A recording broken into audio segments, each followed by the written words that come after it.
Just listen to that old wooden chair creak for a second. Yeah, it's really quiet in here today. It is. There's just this, this specific kind of timeless silence in Cafe Karma right now. Mm-hmm. Just that and the soft clink of this porcelain cup against the saucer. It's the perfect atmosphere, really. It really is. Yeah. Because exploring the earthly psychological reality of Uttara Ashada, well, it requires a certain stillness.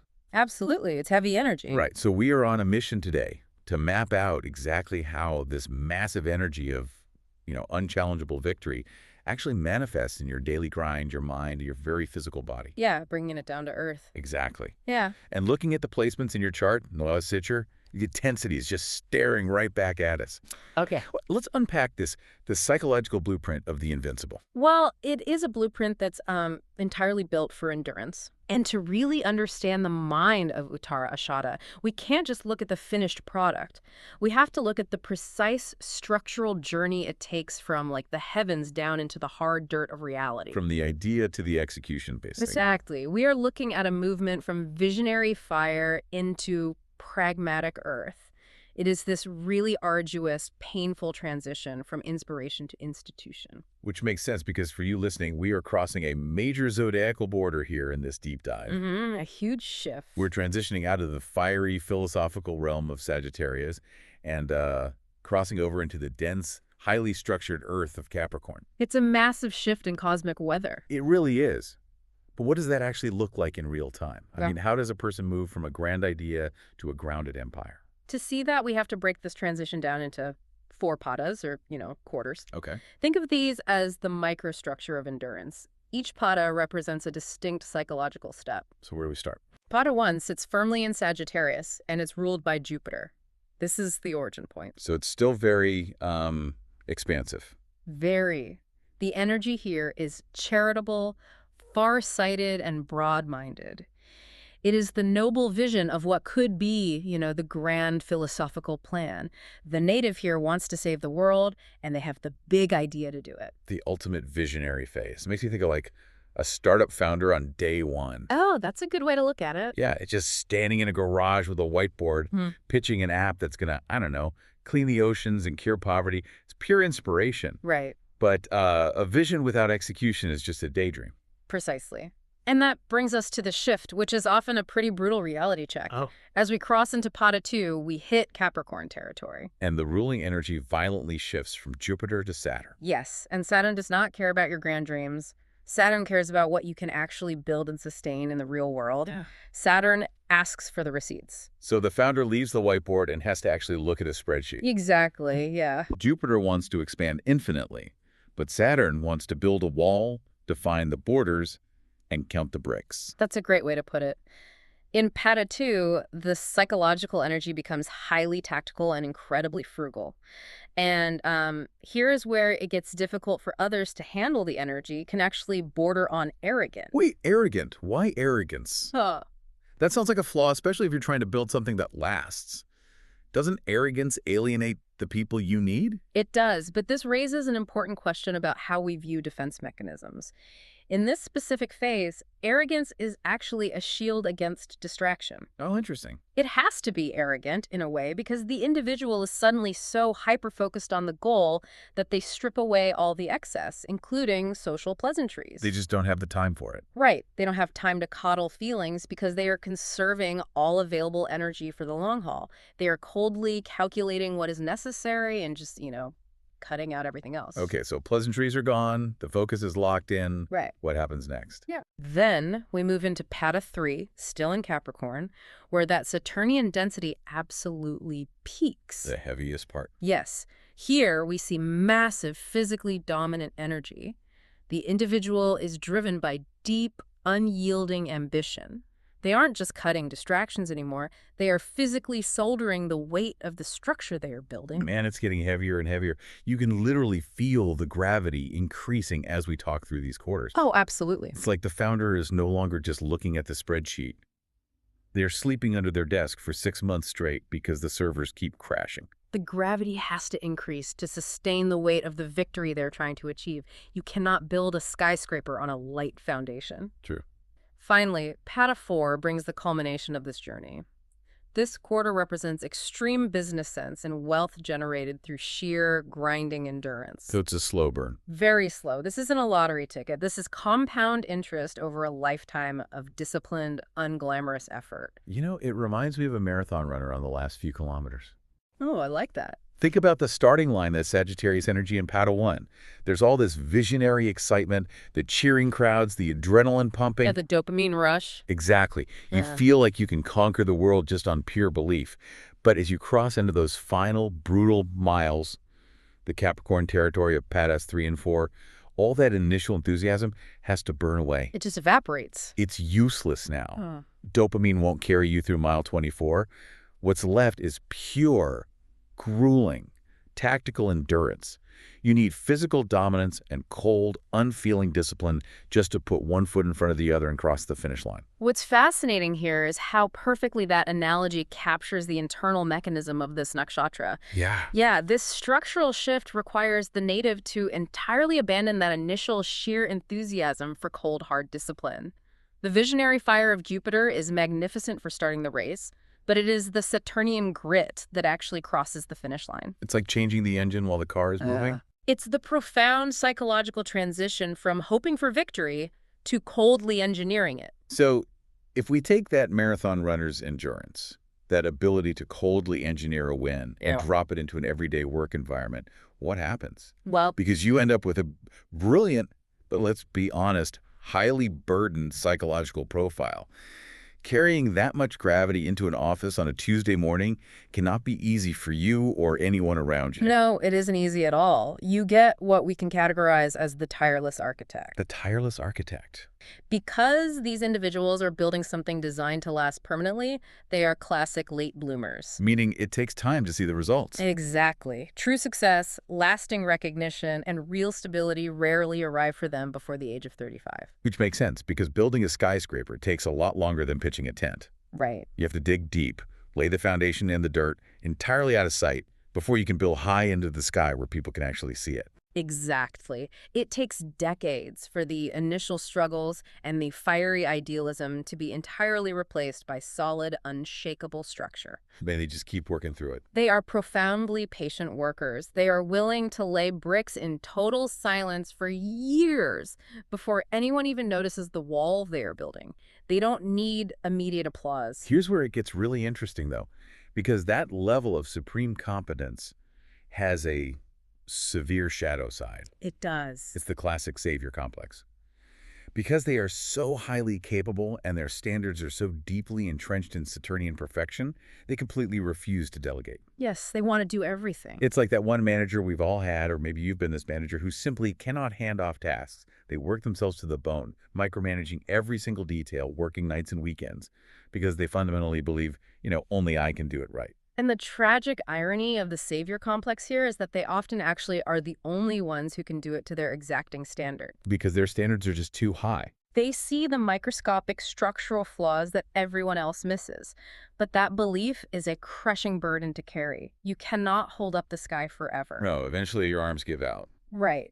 If this tireless architect loses their sense of meaning, their underlying dharma, the deep philosophical reason why they are building the empire in the first place, they experience an extreme, dangerous behavioral swing. I imagine they don't just slow down or take a 2-week vacation to recharge their batteries. That doesn't fit the profile. No, they crash entirely. The pendulum swings with violent force. They go from being a total workaholic into extreme apathy and profound laziness. Wow, from one extreme to the other. In the ancient astrological texts, one of the primary physical symbols for this nakshatra is the planks of a bed.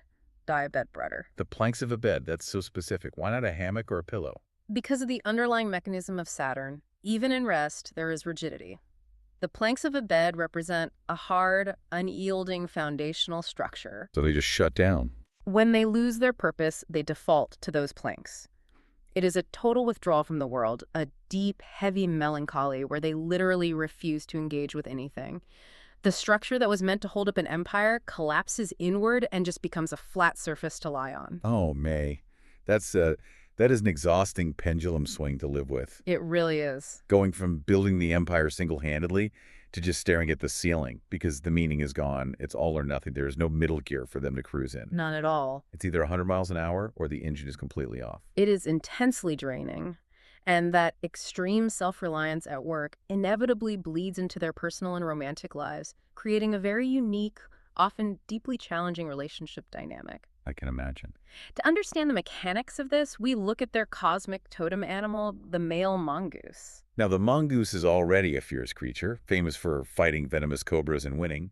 But there is a mind-blowing astronomical fact about this specific totem in the zodiac system that really sets the stage for their love lives. There is. The critical fact here is that the male mongoose of Uttara Ashada has absolutely no female counterpart anywhere in the zodiac system. Wow. It stands completely alone in the celestial menagerie. Which is wild. I mean, most other nakshatras have a matching animal pair, a male and a female, to represent compatibility, balance, and cosmic union. Exactly. So why is the mongoose flying solo? What's the mechanism behind that? It comes down to the fundamental math and mythology of the 27 nakshatras.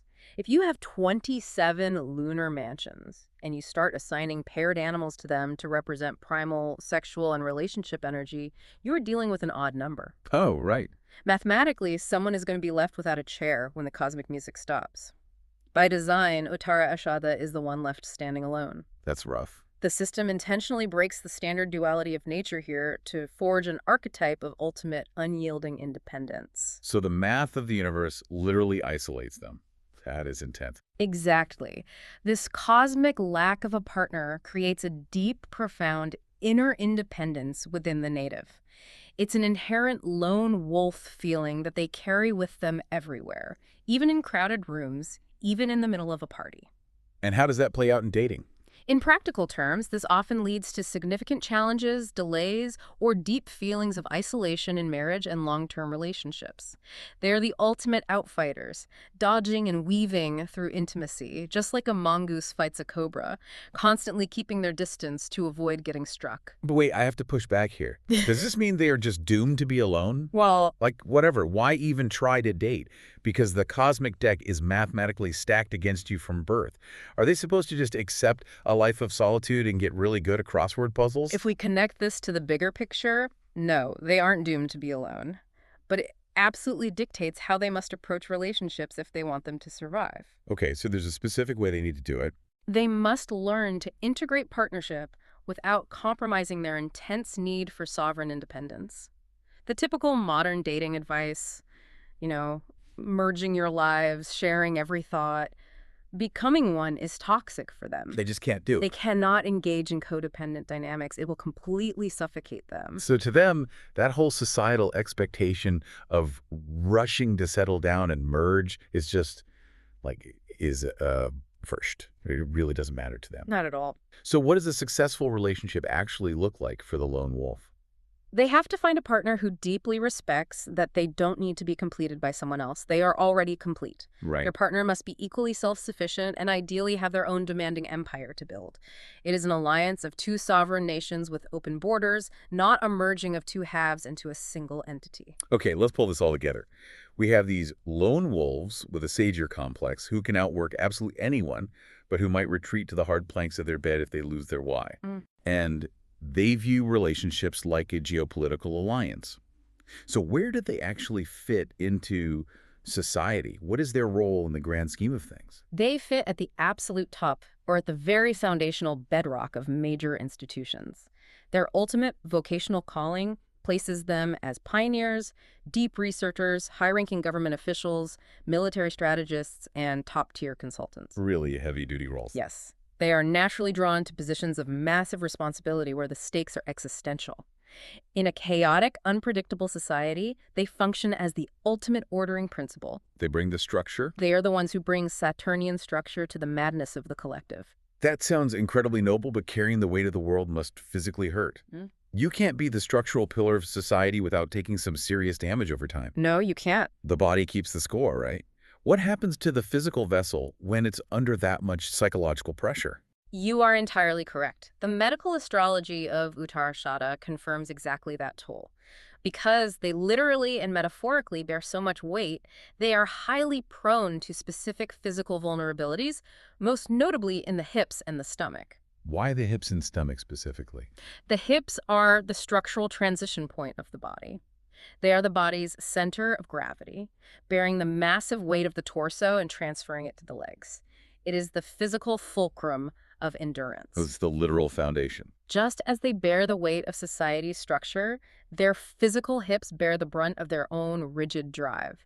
And the stomach is where they digest or fail to digest the immense stress and anxiety of needing to be the savior who never delegates. So the stomach is taking the nervous energy and the hips are taking the physical weight. Yes. And more specifically, because of Saturn's strong influence, they are incredibly vulnerable to bone-related problems like arthritis. Saturn rules the bones, the teeth, the absolute hardest parts of the human body. Arthritis is the literal physical manifestation of Saturn's rigidity, the joints simply wearing down, calcifying from bearing too much weight, and refusing to bend or yield. They absorb the shock of society into their own skeletons. You're telling me they are literally grinding their own bones down to dust to get the job done. That is incredibly bleak. It is the reality of that kind of endurance. But knowing this energy, knowing that marathon runner mindset we talked about earlier, I bet they don't even complain about the pain. They rarely do. I can just picture them waking up, their joints screaming, and they'd probably just take a painkiller, mutter past go, and go right back to the spreadsheet. That is precisely the Saturnian way. The pain is entirely secondary to the mission. They view physical discomfort as just another obstacle to outlast, another opponent to defeat through sheer endurance. They just push through it. Their pain tolerance is as legendary as their work ethic. They will not let their own body stop them from reaching the finish line. So what does this all mean? We've mapped out this incredible, intense picture for you. The lone wolf architect, bearing the weight of the world, dodging intimacy like a mongoose, grinding their bones down just to outlast everyone else in the marathon. How do they actually win the ultimate victory? What is the secret to making this intense blueprint work? The secret to true invincibility for Uttara Ashada lies in having no enemies not through submission, but by making opponents into allies through integrity and patience. Wow, that's powerful. But it leaves you with one final thought. If your greatest cosmic strength is outlasting your opponents, what happens when the only opponent left to outlast is your own rigid expectations of yourself? Do you think we'll just let that hang in the quiet of the cafe? Yeah. I'm just going to finish my coffee and let the silence take over.